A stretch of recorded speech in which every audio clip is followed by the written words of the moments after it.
estimated to grow by 8.2 in second quarter of financial year 2025 to 26 against the growth rate of 5.6% during second quarter of financial year 2024 to 2025.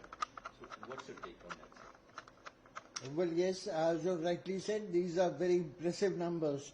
Real GDP growth of 8.2% in Q2 has come in, and what is more striking is that these numbers have come in on top of a 7.8% growth in Q1, clearly suggesting important growth momentum.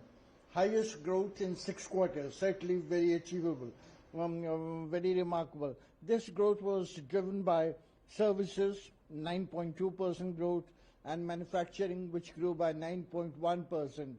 The growth in manufacturing was particularly significant because on a YOY basis, on a year-on-year basis, this grew by 2.2% last year. Services and manufacturing were the two important growth drivers. Inflation has been consistently downtrending, and this provided a conducive environment for sustained growth. Private consumption, which accounts for 57% of GDP, rose 7.9% on a year-on-year basis. Now, taking all these things together, our take is that India's growth trajectory is not an isolated spike, but is a sustained trend reflecting underlying economic resilience and momentum. इधर camera में ठीक rolling और नीचे नीचे नीचे नीचे rolling नीचे sir वित्त वर्ष 2025-26 में जो दूसरी तिमाही है उसका वास्तविक जो जीडीपी ग्रोथ है वो 8.2 की वृद्धि से वृद्धि होगी ऐसा अनुमान लगाया गया है, जबकि वित्त वर्ष 2024-25 की जो दूसरी तिमाही की वृद्धि है 5.6 है। आपका इस पे क्या कहना है सर, क्या इसका इफेक्ट पड़ेगा? नहीं, मेरा मानना है इसका बहुत अच्छा इम्पैक्ट पड़ेगा। जैसा आपने बताया, ये बहुत अच्छे आंकड़े हैं और हमारी अपेक्षा से भी बहुत ज़्यादा अच्छे आंकड़े आए हैं। हम लोग का अनुमान था, ज़्यादातर अर्थशास्त्रियों का अनुमान था कि 7.2, 7.3 के आसपास रहेगा, लेकिन उससे भी ज़्यादा बढ़ के 8.2% की बढ़ोतरी हुई है, जो बहुत स्वागत योग्य है। ये क्रम को ये भी देखना होगा, ये सबसे ज़्यादा वृद्धि है पिछले 6 तिमाहियों में, जो एक बहुत अच्छा संकेत देता है अर्थव्यवस्था के लिए। अगर हम इसका बारीकी से विवेचना करें, विश्लेषण करें, तो हम पाएंगे सर्विसेज में 9.2% की बढ़ोतरी हुई है, मैन्युफैक्चरिंग में 9.1% की, और मैन्युफैक्चरिंग का ये जो काफ़ी तेजी से बढ़ा है, ये बहुत ही स्वागत योग्य है, इसलिए कि पिछले साल के मुताबिक पिछले साल ये 2.2% की वृद्धि हुई थी। अब इन्फ्लेशन मुद्रास्फीति लगातार बहुत निचले स्तर पर रही है। अगर आप अक्टूबर 25 के आंकड़े देखेंगे, 20-25 में 0.2% के इस नीचे के स्तर पे आ गया था।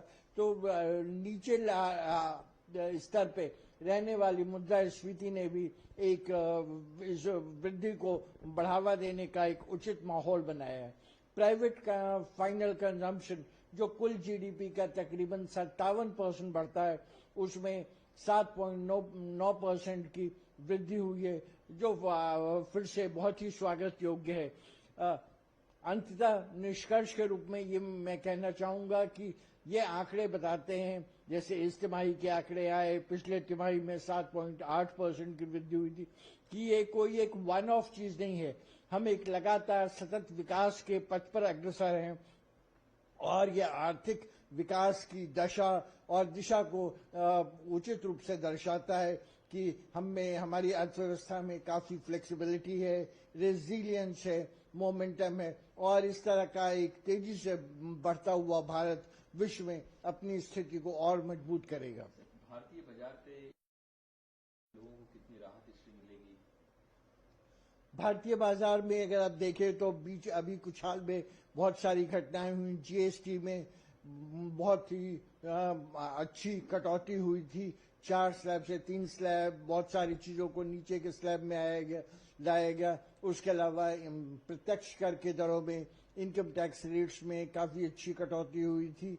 तो इन चीजों की वजह से अगर आप दिवाली के समय का देखें तो उस दिवाली के समय में तकरीबन 6.5 लाख करोड़ की खरीदारी हुई, जो बहुत एक अनप्रेसिडेंटेड था, अप्रत्याशित था।